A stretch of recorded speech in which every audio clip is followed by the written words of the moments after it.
Elliott, bonsoir Geoffroy. Geoffroy Lejeune est avec nous comme chaque vendredi soir. Cher Geoffroy, bonjour, merci. Bonsoir à tous les deux. Philippe de Villiers, on va commencer par le cri du cœur d'une maman qui a vu son fils lynché la semaine dernière, samedi dernier, alors qu'il rentrait de son job étudiant. C'est un garçon qui s'appelle Théo. Théo finance son prêt étudiant en travaillant. Il rentre chez lui dans un quartier lyonnais et plusieurs individus vont s'en prendre à lui pour son téléphone, le lyncher au sol. Et CNews, Europe 1 et le JDD ont couvert évidemment cette agression lâche et barbare. Et il s'avère qu'une semaine plus tard, Florence, qui a eu le courage de prendre la parole, Théo également, va apprendre que les suspects, qui sont mineurs, ne sont absolument pas placés en détention provisoire en attendant le procès, mais ont été relâchés sous contrôle judiciaire. Et je vous propose d'écouter la mère de Théo qui interpelle Emmanuel Macron. C'était ce midi sur Europe 1. Écoutez. Un jour, on m'a posé mon enfant sur le ventre et je me suis promis de le protéger jusqu'à sa mort. Et je pensais pas, vous voyez, on a eu un enterrement familial hier et on a eu cette cérémonie difficile. En fait, mon fils, pendant tout l'enterrement de son cousin, m'a dit « Maman, ça devrait être moi là ». Et je suis là. Voilà la réponse de mon fils de 19 ans. Et après, il allait sur la radio et il a eu le courage de dire « Il faut pas de haine ». Il faut pas de haine, donc c'est pas un fait divers. Je suis brisée, on est brisé. Monsieur Macron, c'est une honte. C'est une honte, votre réponse. J'attends un appel et des excuses. Car depuis le début de la semaine, il n'y a pas eu un appel. Pas, à un moment, au plus haut sommet de l'État, on a voulu accompagner la maman de Théo ainsi que Théo. Vous dites quoi à la maman de Théo aujourd'hui ? Je lui dis de patienter, comme à toutes les mamans qui ont eu un tel drame, de patienter pour qu'un jour, il y ait une classe politique complètement nouvelle et qui aille au fond du problème. Je m'explique. Bien sûr, Emmanuel Macron a sa responsabilité. Quand il dit qu'il ne faut pas brainwasher, il ne voit pas du tout le problème de la sécurité, le problème de l'immigration. Il ne voit rien d'ailleurs. Il est chez Brut et il est hors sol. Mais il faut aller plus loin dans l'explication. En fait, là, ce que beaucoup de Français ont ressenti dans ce drame de Théo et de sa maman Florence, admirable d'affection et de délicatesse, c'est que c'est l'inversion victimaire. Et ça ne date pas d'aujourd'hui. Je m'explique. Tout à l'heure, quelqu'un m'a dit, mais il va déménager. Donc, il a son logement, il va devoir le quitter. Qu'est-ce que ça veut dire ? Ça veut dire qu'en fait, c'est la victime qui quitte son logement. C'est la victime qui change de quartier. C'est la victime qui change de ville. C'est la victime qui, à la limite, se sent coupable. C'est terrible. Et en fait, ça, c'est toute la justice qui est comme ça. C'est toute la philosophie pénale. Aujourd'hui, les victimes se sentent un peu coupables. À vrai dire, elles sont sans soutien, elles se sentent abandonnées. Et les coupables se proclament victimes de la société. C'est le cas de ces jeunes garnements, délinquants ou criminels présumés, qui, en fait, se pavanent, triomphent, parce qu'ils savent qu'il n'y a plus d'autorité régalienne. Je vous prends quelques exemples pour me faire comprendre. Et c'est ce que dit très bien d'ailleurs l'Institut de la justice que vous connaissez bien avec le remarquable président Pierre-Marie Sèvres. Vous prenez une victime qui va au commissariat pour porter plainte. Vous remarquerez qu'elle est toute seule, on la fait attendre, et par contre le délinquant, lui, le coupable, il a droit à un traducteur, à un avocat, à un médecin. Premier déséquilibre. Première inversion. Deuxième inversion, deuxième déséquilibre. Au procès en assises, la victime n'a pas le droit de récuser les jurés. Le coupable présumé a le droit de récuser les jurés. Troisième exemple, le juge de l'application des peines, lors de la séance où il va décider pour un prévenu, il y a l'avocat du prévenu, du prisonnier. Il n'y a pas l'avocat de la victime, et la victime n'est pas présente. Et on peut ainsi continuer. Alors qu'est-ce qu'il y a derrière tout ça ? Il y a une philosophie pénale définie par Robert Badinter, ah oui, l'homme du Panthéon, qui a commis une erreur fatale, c'est-à-dire qu'il a mutilé la société, il a brisé la légitime défense, le principe de légitime défense. Et je le dis au risque de choquer les esprits sensibles, c'était facile d'abolir la peine de mort, c'est très populaire, même si on rétablit la peine de mort en ce moment avec l'injection létale. Ça revient à ça. Mais une société, elle a besoin d'être protégée par un principe au sommet des peines qui dit, attention, si tu touches un flic, c'est perpète. Et puis, au-dessus de perpète, il y a pire. Parce que moi, fils de soldat, frère de soldat, je dis qu'à la guerre, on a le droit de mettre hors d'état de nuire. Tant qu'on n'aura pas rétabli le droit pour la société de se défendre et de rétablir le droit de mettre hors d'état de nuire, je pèse mes mots, on apparaîtra comme faible, la société apparaîtra comme faible, comme soumise, et la victime aura toujours le sentiment qu'elle n'est pas tout à fait légitime. C'est terrible ce qui se passe avec Théo. C'est une allégorie. C'est un emblème de la faiblesse du pouvoir politique qui a fabriqué une justice qui ne pense qu'à la réadaptation sociale du condamné. Souvenez-vous, en 2014, Christiane Taubira, dans l'article 132 du Code civil, du Code pénal, réécrit par elle, a dit « il n'y aura plus de prison ». Voilà leur idéologie. Voilà l'idéologie de la nouvelle philosophie pénale. Il n'y aura plus de prison. S'il n'y a plus de prison, eh ben, les délinquants sont tranquilles. Voilà. Et ils font le pied de nez. Parlons des refus d'obtempérer à présent. Philippe de Villiers, le ministre de l'Intérieur, a donné ce chiffre, 28 200 en 2025, soit un toutes les 19 minutes, une augmentation de plus de 11% par rapport à l'année précédente. Et en début de semaine, rien qu'en début de semaine, 9 policiers ont été blessés en l'espace de 24 heures. Parmi toutes les déclarations de la semaine autour de ces refus d'obtempérer, une déclaration vous a marqué, celle d'un policier, responsable syndical Unité, Reda Belladj. Écoutez. Aujourd'hui, vous êtes policier, quelles sont les options ? Travaux d'intérêt général, Si jamais il vous traîne sur quelques mètres, il va avoir une grosse sanction, 35 jours d'ITT. Si jamais il vous fonce dessus et vous faites usage de votre arme, vous serez jugé par 60 millions de personnes, comme dans l'affaire Naël, et puis vous allez sûrement aller en prison. Donc imaginez, dans nos têtes, nous, les flics, ce qui se passe en fait. Évidemment. À un moment. Et moi, ce qui m'inquiète, c'est qu'à un moment, la seule chose qui nous tient, je le répète souvent sur ce plateau, c'est le soutien des Français. Il y a 20 ans, franchement, c'est vraiment la chose positive, c'est qu'il y a 20 ans, on n'avait pas autant de soutien. Autant on avait beaucoup de soutien des élus, là qu'on n'a plus du tout. Mais en fait, à chaque fois, c'est pareil. Les mecs, excusez-moi le terme, les mecs, ils en ont absolument rien à foutre qu'on les arrête, en fait. Vous allez interpeller... Ils n'ont ni peur de vous, ni peur de la justice. Voilà, et c'est pour ça qu'on observe ces comportements. Ah non, mais c'est leur vision des choses. Parce que quand vous discutez... j'ai encore des collègues qui discutent des fois avec des jeunes qui essayent de discuter, même s'ils sont connus des services de police, qui vous disent, mais on sait très bien que demain, on sort. Je suis mineur, je sors.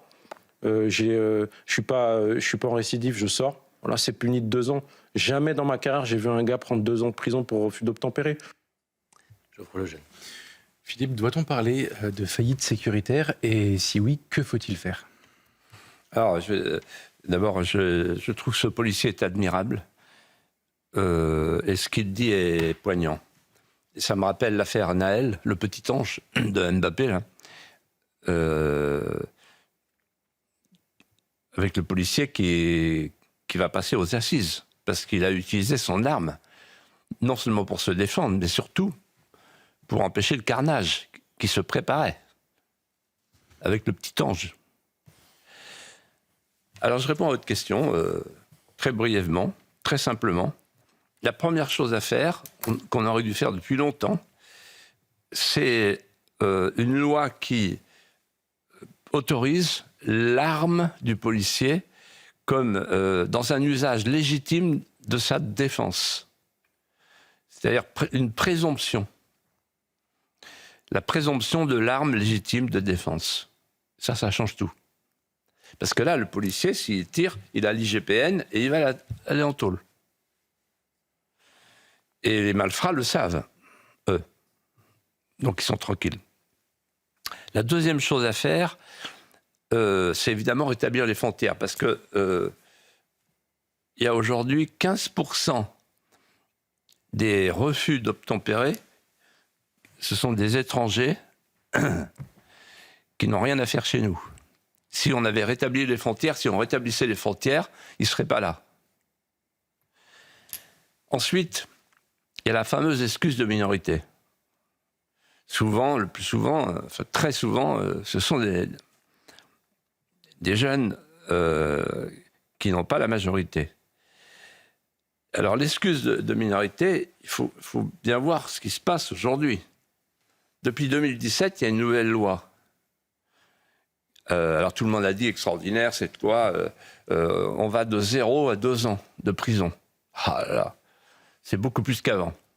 Sauf que on a oublié quelque chose que les policiers connaissent, c'est les peines planchées. Pourquoi ? Les peines planchées, ça permet de dire non, les juges ne pourront pas faire ce qu'ils veulent. S'il y a des peines planchées, on sortira de la situation actuelle. Quelle est la situation actuelle ? C'est simple. Aujourd'hui, il y a 84% des refus d'obtempérer qui sont condamnés à moins d'1 an. Et donc, en fait, personne ne va en prison parce que c'est le bracelet électronique. Voilà. Donc, il faut changer, revenir sur l'excuse de minorité. Et enfin, et je reboucle avec ce que j'ai dit il y a un instant, il faut changer la doctrine pénale, la fameuse défense sociale nouvelle, qui repose sur une conception rousseauiste de la société, conscience, instinct divin, immortel et céleste voix, juge infaillible d'un être intelligent mais borné. Conscience. Au-dessus de la conscience, il y a le bien commun, le bien supérieur qui exige l'ordre et la justice. L'ordre et la justice. Philippe de Villiers, insécurité toujours malheureusement. Mardi, une enseignante a été poignardée en pleine classe dans un collège de Sanary-sur-Mer. Son bourreau a 14 ans, il a été placé en garde à vue et ainsi placé en détention provisoire. Il a reconnu les faits. Étant mineur, il ne risque pas la perpétuité et encourt 20 ans de prison. Je vous propose d'écouter la mère d'un élève de ce collège de Sanary-sur-Mer. On se dit au final, on est en sécurité nulle part. On le voit à la télé, on dit oui, ça ne nous arrivera pas. Et au final, quand ça arrive, ça arrive. On ne peut pas... Je ne sais pas quoi dire. Ça devient très grave. La génération, elle est très dangereuse. C'est compliqué, mon enfant, c'est compliqué d'y retourner, mais bon, il faut y aller. Qu'est-ce qu'il vous dit ? Ce matin, il était un peu stressé. Bon, ça allait ces 2 jours là qui s'est passé. Ça a été. Mais là, ce matin, il était un peu stressé. Mais ça va. Mais il n'en parle pas. Il vous en a pas parlé ? Rien du tout. Après, les enfants, maintenant, vous savez, ils sont un peu compliqués à cerner. Hein. C'est un peu dur. Hein. C'est dur. Ouais. Mais bon, on verra bien ce qui va se passer dans le temps. Voilà pour le témoignage d'Élodie. Geoffroy Lejeune. Ce n'est pas la première fois que ça arrive. On se souvient du drame à Saint-Jean-de-Luz. Philippe, quelle analyse faites-vous de ce nouveau drame à l'école ? Alors, si vous voulez, moi, je ne vais pas rentrer dans des propositions d'ordre technique parce que les téléspectateurs et les auditeurs de CNews et d'Europe 1 diraient on a entendu ça 1000 fois. Je pense qu'il faut prendre de la hauteur et dire ceci. En fait, l'école, c'est le laboratoire kaléidoscopique de la société. on ne peut pas imaginer une société qui décivilise et une école qui recivilise. On ne peut pas imaginer une société qui perd les repères et une école qui redonne les repères. Une société violente, elle produit une école violente. Une société déculturée, elle produit une école déculturée. Une société de la honte et de la peur, elle produit une école de la honte et de la peur. Et en fait, moi, je pense souvent, quand je vois ces drames de l'école française, au mot remarquable de Hannah Arendt qui disait « Chaque génération nouvelle est une invasion barbare qu'il faut civiliser. Une invasion barbare qu'il faut civiliser. Or, on ne civilise plus. Et il est là le problème. Il n'est pas ailleurs. Et on n'ose pas le dire. Pourquoi ? Parce que les hommes politiques, enfin, toute la classe dirigeante, elle est coupable d'avoir tout lâché. Je m'explique. En fait, il y a 3 cercles de civilisation qui correspondent aux 3 autorités. D'abord, l'autorité paternelle. Ce mot-là, vous n'entendez plus. Il a disparu. Il a disparu du droit civil français. Quand, en 1970, eh oui, les années Pompidou, post-68 Arde, c'était l'époque où Jacques Lang, Michel Foucault, Jean-Paul Sartre et tant d'autres signaient des pétitions pour légaliser la pédophilie. Et donc, en fait, c'était une époque de laxisme où déjà on commençait à dire, Simone de Beauvoir, il faut détruire le patriarcat. Et donc, en fait, il y avait l'autorité paternelle, le chef de famille, ce qu'on appelait la puissance paternelle, disparue. Et qu'est-ce qu'on a fait ? On a fait l'autorité parentale. Alors, au nom du principe de l'égalité. Bon, l'autorité parentale, c'est la collégialité. C'est marrant parce que c'est au même moment que le Concile Vatican II. Alors en fait, la collégialité, c'est la décision à laquelle on se rend de ne pas décider à plusieurs ce qu'on se savait être incapable de décider tout seul. Donc l'autorité parentale, bon, ça c'est filoche.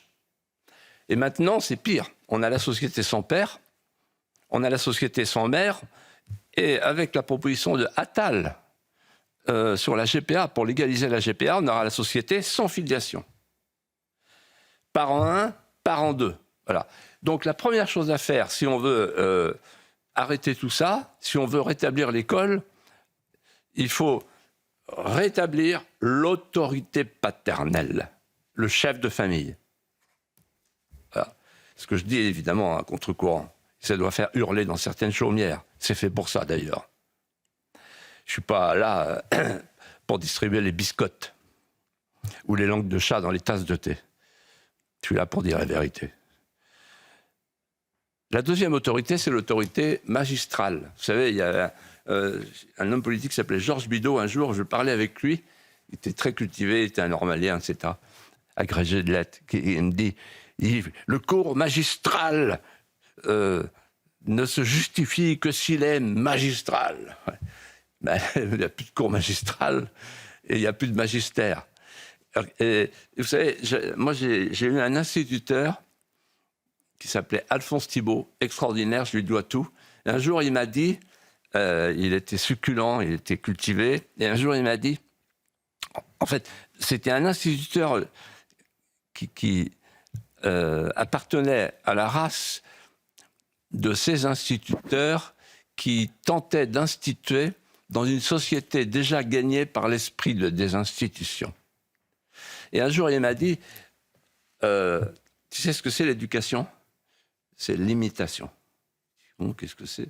Oui, c'est en fait, c'est l'identification, c'est l'édification par l'identification. Ah bon ? Et il me prend l'exemple, il me cite une phrase de De Gaulle à propos d'Alexandre. Sous les victoires d'Alexandre, on retrouve la pensée d'Aristote. J'ai dit, alors, qu'est-ce que ça veut dire ? Il me dit, ah ben, c'est la sédimentation. Et si on donne à chaque élève, et ça, c'est mon projet pour toi, mon petit Philippe, si on donne à chaque élève la perspective, la sédimentation entre l'instant et l'éternité, entre l'instant et le temps long, alors l'élève va grandir et se civiliser. Et je me souviens un jour, il y a l'inspecteur général de l'enseignement secondaire, tout le monde tremblait, et lui aussi, il arrive dans la classe et il dit... il nous prend de haut et il dit quelle était la couleur des cheveux d'Alexandre? Et il y a un élève qui s'appelle Robert Brissot, qui a fait une belle carrière depuis et qui dit ils étaient verts. Alors l'inspecteur se moque de lui, il dit ne vous moquez pas de moi. Il dit si, ils étaient verts. Et il dit pourquoi ils étaient verts? Parce que c'était des lauriers. Et en fait, après, notre instituteur a dit ben voilà, c'est ce que je veux en fait. Je veux des élèves qui aient la réplique parce qu'ils ont la culture, ils ont le fond culturel. Et le fond culturel, c'est la perspective. Et puis la troisième, alors aujourd'hui évidemment, le crétinisme numérique, enfin regardez, l'école, bon, classement PISA, etc., je ne vais pas refaire. Bon. Troisièmement, c'est l'autorité régalienne. Et là, je voudrais dire ceci. En fait, ce qu'on attend de l'autorité régalienne, c'est qu'elle fixe le prix de la vie. C'est sa première responsabilité. Qu'est-ce que ça veut dire? Ça veut dire que quand on entre aujourd'hui dans une maternité où c'est fléché la mort, la vie, et qu'on retire 240 000 vies à naître par an, la vie n'a plus de prix. La vie devient contingente, relative, précaire. Et quand demain, dans les hôpitaux, dans les établissements pour handicapés, dans les EHPAD, on pourra retirer des vies vieillissantes, douloureuses, coûteuses, inutiles, selon la doxa, alors il ne faudra pas s'étonner. Et il ne faut pas s'étonner que dans la rue, dans les quartiers, à l'école, la vie n'a plus de prix. Et quand la vie n'a plus de prix, et qu'on ne respecte plus le « tu ne tueras point », et qu'on peut tuer son prochain, qu'on peut le tuer à la maternité, à l'hôpital et en famille, demain, le petit, le tout petit et le très vieux, alors on glisse dans la barbarie. Et voilà, nous y sommes. Et moi, je voudrais entendre les hommes politiques dire ça. Parce que de quoi ils parlent, les hommes politiques? Et même les commentateurs, et même les journalistes, ils disent « faut multiplier les portiques ».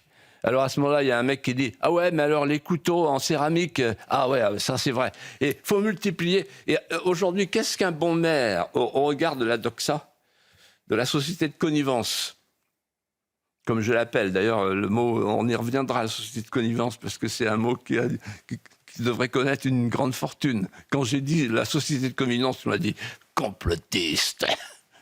On y reviendra à propos de l'affaire Epstein.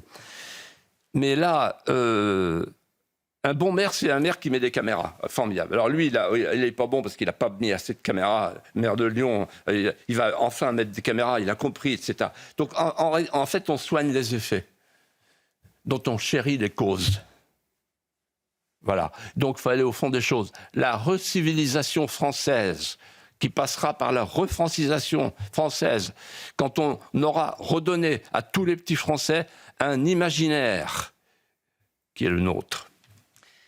Vous voulez en parler justement, Philippe de Villiers, et c'est une bombe mondiale, l'affaire Epstein, qui s'étend chaque jour sur l'ensemble de la planète et touche même la France et des personnalités politiques ô combien importantes. Vous voyez, on a fait une petite revue de presse, dossier passionnant cette semaine dans Le Point.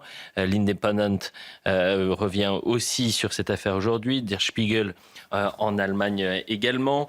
Et un ex-ministre français est cerné d'appel à la démission. Il s'appelle Jack Lang. Jack Lang qui apparaît dans ces millions de documents plus de 600 fois dans les documents judiciaires de l'affaire Epstein.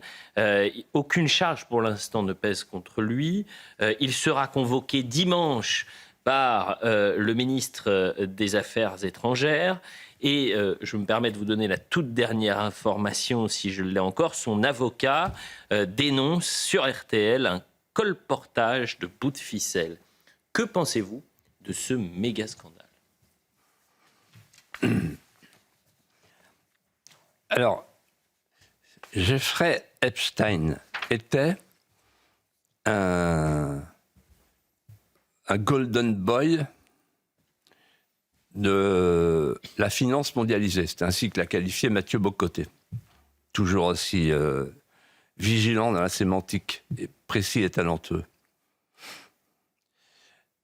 Alors, il a été arrêté une première fois pour des actes de pédophilie, puis il a été arrêté une deuxième fois en 2019, d'abord en 2008, puis ensuite en 2018, et on l'a trouvé suicidé en prison.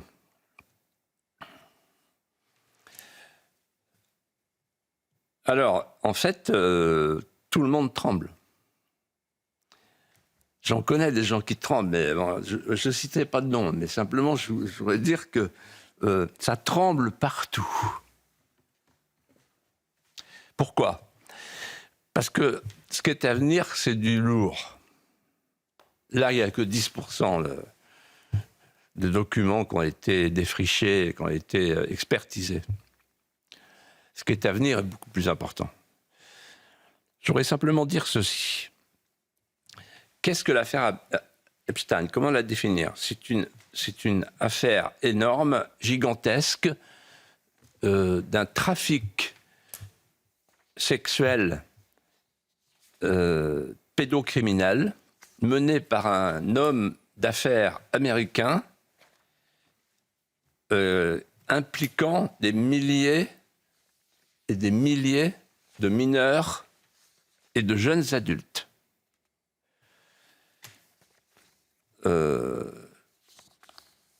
C'était toute la jet set pendant des années qui allait sur la fameuse île, elle porte un nom mal nommé, elle s'appelle les îles Vierges. Et donc, au large de la Jamaïque, il avait son île et il faisait venir tout le monde. Vous avez compris pourquoi. Et tout le monde venait. Alors la France là-dedans, parce que c'est ça qui nous intéresse. La presse est très timide, vous remarquerez, très timide. Alors on peut la louer pour cette timidité en disant elle est prudente. Mais elle est prudente et timorée. Pour la France, il faut savoir que M. Epstein avait plusieurs appartements à Paris, dont un 22 avenue Foch. Vous pouvez y aller si vous voulez. Avenue Foch. Voilà. Je dirais commémorer tout ce qui s'est passé avenue Foch. Il y a beaucoup de gens qui connaissent le 22 avenue Foch. Et il s'est passé des choses, 22 avenue Foch, au point que ça passe inaperçu, mais il y a une enquête préliminaire qui a été lancée par le parquet de Paris en 2019. Et cette enquête, elle est au point mort depuis. On est en 2026. Voilà. Alors, qu'est-ce qu'il faut faire ? Parce que c'est ça qui est important, qui est intéressant. Premièrement, qu'est-ce qu'on attend pour faire une commission d'enquête ? Ah, quand même, c'est intéressant, c'est important. Donc, commission d'enquête. Deuxième proposition, il faudrait que le garde des Sceaux, au titre de l'article 40, il a le devoir de dénoncer des faits qui sont portés à sa connaissance, comme tout citoyen français. Donc, il faut qu'il y ait une procédure judiciaire, il faut relancer l'enquête préliminaire pour en savoir plus. Et pour qu'il y ait des commissions rogatoires qui soient lancées, y compris aux États-Unis, au ministère de la Justice, pour aller dépouiller les documents, pour en avoir le cœur net. Sinon, c'est effrayant. Sinon, c'est la rumeur qui court, la rumeur qui dit n'importe quoi. Bon, il y a des gens qui sont cités parfois, etc. Mais Voilà, on n'en sait pas plus. Alors, on sait simplement que l'ancien ministre de la Culture et sa fille fait partie d'une société offshore et se débattent devant les médias de la concurrence, sur BFM, sur LCI. Ils n'ont pas eu encore l'occasion de venir sur CNews, mais ça ne saurait tarder. Et ils disent, oui, on se défend, on n'a rien vu de tout ça. Et puis, de toute façon, la fille Lang dit... oui, moi je savais qu'il avait été condamné en 2008, il a purgé sa peine, alors une fois qu'il a purgé sa peine, là c'est fini, terminé. Hein. Ah bon, d'accord, bon. Et donc on va voir tout ce qui va se passer, mais simplement ce que je voudrais dire c'est la chose suivante. Moi pendant des années, j'ai été comme beaucoup de Français accusé de complotisme, de conspirationnisme. Parce que je parlais de la société de connivence. Et j'avais une espèce d'intuition physique que cette société de connivence, elle regroupait des gens importants qu'on appelle les élites mondialisées. Les élites mondialisées, en fait, partageaient un combat et un mode de vie. Le combat partagé par les élites mondialisées, c'était le libre-échangisme, dans tous les sens du terme. Le libre-échangisme, c'est-à-dire faire sauter les frontières. Et je me disais, pourquoi ils veulent faire sauter les frontières? Toutes les frontières. Et alors, à ce moment-là, il y avait ce qu'on appelait les bourgeois bohèmes. C'était un hybride, le bourgeois bohème. C'était no border, no limit. C'est-à-dire le libéral voulait abattre les frontières au nom de la marchandisation du désir. Et le bohème, lui, il voulait faire sauter la limite au sens moral du terme. C'est d'ailleurs ce qu'ils ont fait. Avec ce qu'on a appelé le capitalisme libertaire, qui porte bien son nom. Voilà. Et donc nous sommes devant cette société de connivence qui est aujourd'hui démasquée grâce à l'affaire Epstein. C'est vraiment la fin de ce qu'on a appelé la mondialisation heureuse. Je pense que la mondialisation heureuse, pour cette société de connivence qui nous a appauvris, qui nous a détruits, qui a déconstruit les nations, qui a déconstruit la morale élémentaire, qui a déconstruit la civilisation, cette société de connivence qui n'avait ni foi, ni loi, ni morale, cette société de connivence, il faut qu'elle rende des comptes. Il faut qu'on les mette dehors. Autre sujet à présent, politique et économique. Vous souhaitiez aborder la question du budget, mais au-delà du budget, c'est cette France qui se paupérise, qui se tiers-mondise. Expression et formule employée cette semaine par Nicolas Balvrez dans les colonnes du Figaro. La France est en voie de tiers-mondisation. Et il dit la paupérisation de la France n'a rien de fatal. Elle est le produit de nos erreurs et de nos renoncements qui culminent aujourd'hui avec l'immobilisme du pays. On a vu des grands patrons aussi se mobiliser pour expliquer combien ce budget était un budget dangereux pour l'économie française. Quel commentaire vous inspire-t-il et surtout, que pensez-vous de cette évolution de l'économie française, Philippe de Villiers? Je vous remercie de me poser cette question parce qu'effectivement, j'ai lu ce papier de Nicolas Balvrez, qui est vraiment un esprit fulgurant, toujours précis et honnête. Alors en fait, on sort de la semaine de budget. Ça paraît lointain, mais c'est tout près de nous. Et qu'est-ce qu'on peut dire de ce budget? Ce budget, en fait, il ruine la France un peu plus. C'est un budget qui tourne le dos au redressement de la France. C'est un budget socialiste, parce qu'il s'établit sur deux choix. Le choix de la redistribution plutôt que de la production, 40 milliards d'impôts supplémentaires. Vous vous rendez compte?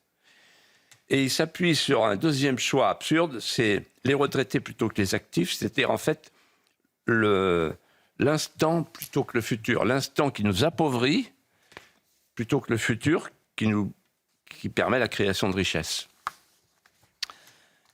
Alors, en fait, le peuple français est un peuple aujourd'hui appauvri. La richesse par habitant connaît une chute brutale depuis 3 ans. Le PIB, c'est 38 000 euros. 38 000 euros. C'est-à-dire qu'en fait, on est, c'est pas vrai ce qu'il dit très bien, au 34e rang mondial. On est 7% sous la moyenne européenne. Vous vous rendez compte ? On est 15% sous l'Allemagne. Et il y a aujourd'hui 10 millions de pauvres en France et 650 000 Français qui basculent chaque année dans la précarité. Pays appauvri, peuple endetté. Et c'est là que le papier de Bavrez est intéressant parce qu'il dit des choses qui jusqu'à présent n'étaient pas dites. Je m'explique. Tout le monde sait qu'il y a une dette publique de 3 400 milliards. Bon, petite parenthèse, quand on en parlait ensemble, il n'y a encore pas longtemps, vous m'aviez dit la dette de 3 000 milliards. Ouais. Mais aujourd'hui, 3 400. Et puis quand on va se revoir pour parler d'économie dans 6 mois, dans une autre vie, peut-être, eh bien, ça sera 4 000 milliards, bon, etc. Enfin, bon. Et cette dette, elle est détenue par qui ? Elle n'est pas détenue par des Français, elle est détenue par les étrangers. Donc vous imaginez dans quelle situation on est. Et il faut ajouter à cette dette la quote-part française des emprunts européens, 2 emprunts européens qu'on a oubliés, mais ils sont là, ils courent. Les 800 milliards d'euros du plan de relance post-Covid et les 90 milliards d'emprunts pour acheter des armes à M. Zelensky, sans que ça passe par le Parlement, etc. Ce qui fait pour nous à peu près 180 milliards, plus 12 000 milliards d'engagements pour les retraites. Si bien qu'un Français, vous, moi, un citoyen français, au titre des engagements des finances publiques, il a 231 000 euros de dette à payer. Ça fait 6 ans de revenus. Troisièmement, il parle de tiers-mondisation. Oui, le peuple français est un peuple en voie de tiers-mondisation, en tout cas smicardisé, dans un pays désindustrialisé. Vous vous rendez compte que il y a eu 70 000 faillites cette année. Je n'ai jamais vu.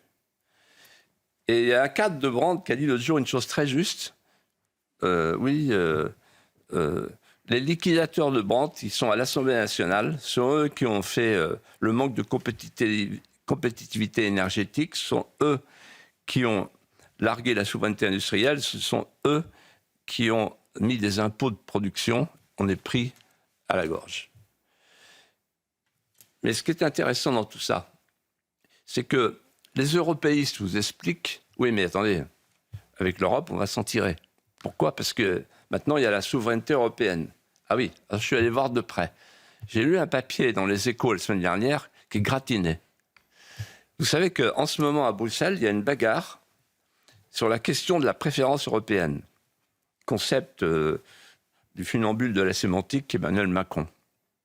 La préférence européenne. Et là, en fait, la Commission dit « Ok, préférence européenne, pourquoi pas ?» Mais à condition qu'elle s'étende à tous les sites de production, il y en a 80, des 80 pays avec lesquels on a signé des accords de libre-échange. En d'autres termes, une production cubaine, une production roumaine, une production indienne, une production brésilienne sera une production européenne. Qu'est-ce que ça veut dire ? Ça veut dire qu'en fait, la France et l'Europe se conçoivent comme un espace de consommation et non plus un espace de production. Vous vous rendez compte que la France, elle ne produit que 38% des biens manufacturés qu'elle consomme. Et puis, il y a une petite phrase dans le papier de Nicolas Bavrez qui m'a alerté. Il ose le dire. L'euro n'est pas une protection, ou plutôt, c'est une rente. Je répète ce que j'ai dit. J'ai écrit un livre sur l'euro. Vous avez aimé les farines animales, vous adorez l'euro. Bon, l'euro, c'est pratique pour les hommes politiques. Il n'y a plus de sanctions. Il n'y a plus la sanction des marchés. Il n'y a plus d'évaluation. On fait ce qu'on veut. Voilà. En fait, c'est François Lenglet qui avait dit ça. C'est l'oreiller qu'on met sur le réveil pour ne pas entendre sonner l'alarme. Voilà. C'est une faillite. Faillite française, faillite européenne. Nous y sommes. Et quand je vois sur une autre chaîne tout à l'heure, la binette de Bourlange qui dit oui, grâce à l'Europe, etc. Ils sont. Mais combien de temps encore? Et je vois, il y a eu un sondage sur l'Europe cette semaine. Et il y a que 38% de Français qui sont maintenant eurosceptiques. Et 29 qui sont encore. Qui pensent que l'Europe va nous sauver. Mais. Combien d'émissions faudra-t-il pour qu'on explique les chiffres? Voilà, les chiffres, je viens de vous les donner. Je parle rarement de chiffres, vous en conviendrez. Je préfère les mots aux chiffres. Mais souvent, les chiffres sont plus forts que les mots. Philippe de Villiers, parlons justice à présent. Vous savez que les réquisitions au procès en appel de Marine Le Pen ont supprimé l'exécution provisoire, mais maintenu un dispositif extrêmement sévère qui laisse plutôt augurer une issue défavorable pour sa candidature à l'élection présidentielle. Les peines requises en appel contre Marine Le Pen, 5 ans d'inéligibilité, 4 ans d'emprisonnement, dont un an ferme, une amende de 100 000 euros. Elle a dit, Marine Le Pen, si les réquisitions sont suivies, je serai empêché de concourir à la présidentielle. Geoffroy Lejeune. Philippe, quelles réflexions vous ont inspiré ces réquisitions? C'est très simple. Il est probable que les 3 juges de siège qui auront entre leurs mains le sort de la France, le sort de l'élection présidentielle, il est probable que les 3 juges suivent la réquisition, inéligibilité, bracelet électronique. Ce qui empêche Marine Le Pen d'être candidate, soit matériellement, bracelet électronique, soit juridiquement, inéligibilité. Alors moi, ma réflexion est la suivante. C'est un coup d'État. C'est pas le premier. Il y a eu François Fillon déjà. Mais quand on voit ce qui s'est passé en Roumanie, quand on voit ce qui est en train de se passer sur les réseaux sociaux, la perquisition chez X, etc., en fait, on assiste à la substitution de la kleptocratie à la démocratie. Et je voudrais dire ceci, de manière la plus objective possible. Je n'accepte pas cette rumeur maligne, appelée par les juges le détournement de fonds publics. C'est scandaleux. Ça n'est pas un détournement de fonds publics. J'ai été député européen, je sais de quoi je parle. C'est scandaleux de salir les gens. Et je vais vous expliquer pourquoi. Il n'y a aucun enrichissement personnel. Aucune accusation d'enrichissement personnel. Alors pourquoi parler de détournement de fonds publics? Il n'y a aucun emploi fictif. Il y a simplement la nature des emplois des assistants parlementaires qui est en cause. Mais en fait, je vais vous dire, c'est une affaire de tribunal des prud'hommes. C'est-à-dire il y a 2 conceptions de l'assistant parlementaire. Je ne vais pas rentrer là-dedans, j'en ai déjà parlé, mais je pourrais en parler longuement. L'assistant parlementaire, soit il est l'employé du Parlement européen, soit il est le collaborateur du député. Moi, je pense qu'il est le collaborateur du député, d'autant plus que ce n'est pas un député européen, c'est un député français au Parlement européen. Donc ça ne regarde pas la Commission, ça ne regarde pas l'administration de Bruxelles, l'État, le super État profond de Bruxelles. Et donc il y a une disproportion entre les réquisitions et les faits. Il n'y a pas de détournement de fonds publics. C'est pas ça. C'est pas le mot qui convient. Deuxièmement, il y a une disproportion encore plus grande entre la sanction éventuelle et les conséquences. La sanction éventuelle, c'est elle ne peut pas se présenter à l'élection présidentielle, Marine Le Pen. Les conséquences, les gens vont y réfléchir.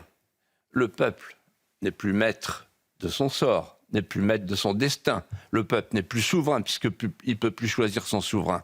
On est là devant ce que j'ai appelé la dernière fois, Elliot, Geoffroy, le messianisme judiciaire. C'est-à-dire, en fait, les juges ont décidé de contrôler eux-mêmes le pouvoir politique. Je me souviens qu'un jour, on a parlé de Rosan Vallon, qui avait fait un papier, une double page dans Le Monde, pour expliquer qu'il y a 2 sources de légitimité dans la démocratie postmoderne. Le peuple est représenté 2 fois. Il est représenté par ses représentants, les politiques, et il est représenté par les juges. Ah ben non, désolé, les juges, c'est par délégation de la loi. Les juges appliquent la loi.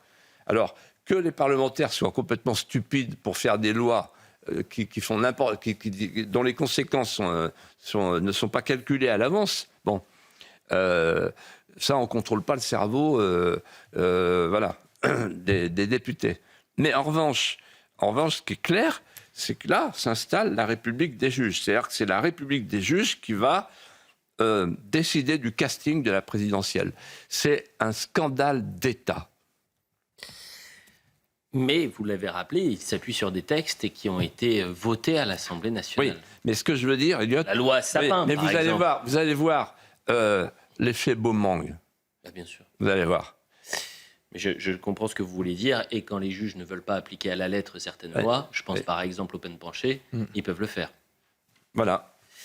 Philippe de Villiers, je voulais vous laisser beaucoup de temps parce que pour dernière question et dernière thématique, vous souhaitiez apporter aux Français un vent de patriotisme. Parce que la semaine dernière, l'apologue était un apologue qui dressait une France méconnaissable, un peu lourd. Et je vous avais demandé, c'était un souhait, et je me faisais le porte-parole de ces millions de Français qui vous regardent chaque vendredi, dire mais tout est perdu, tout est sauf. Et c'est vous qui avez cette formule-là.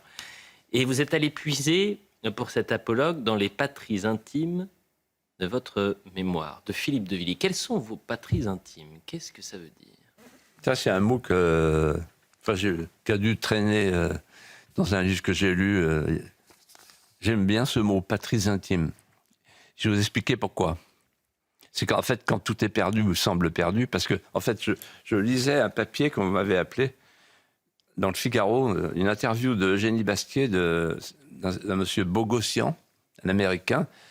Le titre, c'est « Dans 100 ans, la France aura disparu ».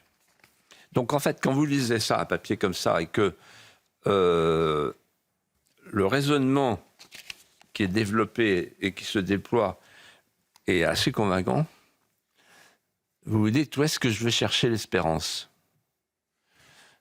Et en fait, je me dis, dans mes patries intimes. Et je vais vous expliquer pourquoi. Malraux, en fait, c'est Malraux qui m'a donné l'idée. Malraux, en fait, il a cultivé son jardin secret et il disait « J'ai mon musée imaginaire ». Il en a même fait un livre. Avec où dans ce musée imaginaire, il a déposé ses trésors cachés, ses trésors préférés, sa bibliothèque d'images. Et je me suis dit la chose suivante. Il y a, pour chacun d'entre nous, dans le fort intime, tout au fond, la place pour des lieux allégoriques, pour des liens sacrés qui peuvent nous retenir de vaciller dans nos fidélités à la terre de nos pères. Il y a dans le fort intime des patries intimes. Encore faut-il aller les chercher quand on en a besoin, pour qu'elles vous réconfortent et qu'elles vous apportent la sérénité perdue. Et moi, ma première patrie intime, c'est la définition même de la patrie. Et la meilleure définition que j'ai jamais trouvée, elle est de Saint-Exupéry, qui dit quelque part, dans une phrase aujourd'hui oubliée, La patrie, c'est un domaine. Qu'est-ce donc qu'un domaine? Un sacrifice, dit-il. Celui-là seul qui aura compris ce que c'est qu'un domaine, qui lui aura sacrifié une part de soi, qui aura lutté pour sa survie, qui aura peiné pour l'embellir. Celui-là seul, c'est ce qu'est un domaine. Un domaine, ce n'est pas la somme des intérêts. Là est l'erreur. Un domaine, c'est la somme des dons. Saint-Exupéry. La somme des dons.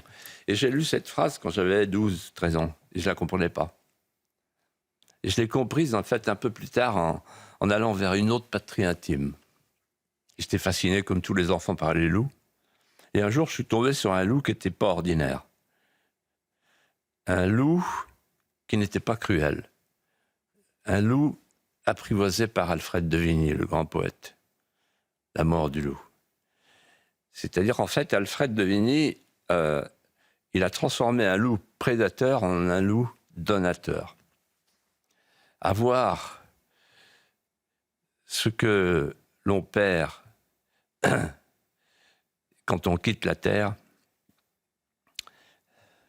seul le silence est grand, tout le reste est faiblesse. Fais énergiquement ta longue et lourde tâche, dans la voie où le sort a voulu t'appeler, puis après, comme moi, souffre et meurt sans parler. Et par-delà le don, la somme des dons, il y a évidemment, justement, mourir sans parler.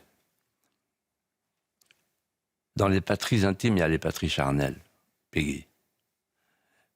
Et pour moi, le vers de Péguy qui reste dans mes patries intimes, c'est ce vers trop connu, mais qu'on se répète en se disant c'est extraordinaire parce qu'il fait des vers comme il rempaille les chaises. Heureux ceux qui sont morts, car ils sont retournés dans la première argile, la première terre. Heureux ceux qui sont morts dans une juste guerre. Heureux les épis mûrs et les blés moissonnés. Les épis mûrs, les blés moissonnés. Qu'est-ce qu'un épi mûr? C'est un héros sacrifié, qui s'est sacrifié pour la France. Et là, il y a une autre patrie intime, qui m'est chère. J'ai la photocopie chez moi, que je lis souvent, dans mon tiroir gauche. C'est la dernière lettre d'un héros de la Résistance, un héros français, qui s'appelle Honoré d'Estendorf. C'est la dernière lettre à ses enfants. Il est à Fresnes, en prison. C'est la veille de son exécution, on vient de le prévenir. Et dans la nuit qui précède l'exécution, il écrit à ses enfants. Et il leur dit ceci, c'est sublime. Mes chers enfants, il me faut maintenant penser à dormir un peu, c'est demain matin. Ne songez jamais à me venger. Je n'ai voulu que la paix et la liberté retrouvée pour la France. Dites-leur que je meurs pour elle et que j'espère que mon sacrifice servira à la France. Je vous embrasse, mes chers enfants, avec ma tendresse chérie. Honoré d'Estendorf, votre papa. Et cette patrie intime me fait penser à l'autre bout du maquis, dans le même maquis, quelqu'un qui pense différemment, mais qui aime la France de la même manière. Aragon, avec ce mot que je répète souvent. Vous pouvez condamner un poète au silence et faire d'un oiseau du ciel un galérien. Mais si vous lui refusez d'aimer la France, sachez que vous n'y pouvez rien. Et puis, la patrie intime que je cultive lorsque je marche dans la nature, dans la campagne. Et j'invite tous les enfants à faire de même. On a des milliards de Français sous nos pas, qu'on a oubliés. Et celui qui a le mieux repris cette idée de la terre féconde, de la terre qui féconde la mémoire, c'est Benjamin Fondan, mort à Auschwitz, et qui a laissé un poème qui est arrivé jusqu'à sa famille et jusqu'à nous. C'est à vous que je parle, homme des antipodes. Je parle d'homme à homme, avec le peu en moi qui demeure de l'homme, avec le peu de voix qui me reste au gosier. Un jour viendra, c'est sûr, de la soif apaisée, nous serons au-delà du souvenir. Alors, sachez que j'avais un visage, comme vous, une bouche qui priait comme vous.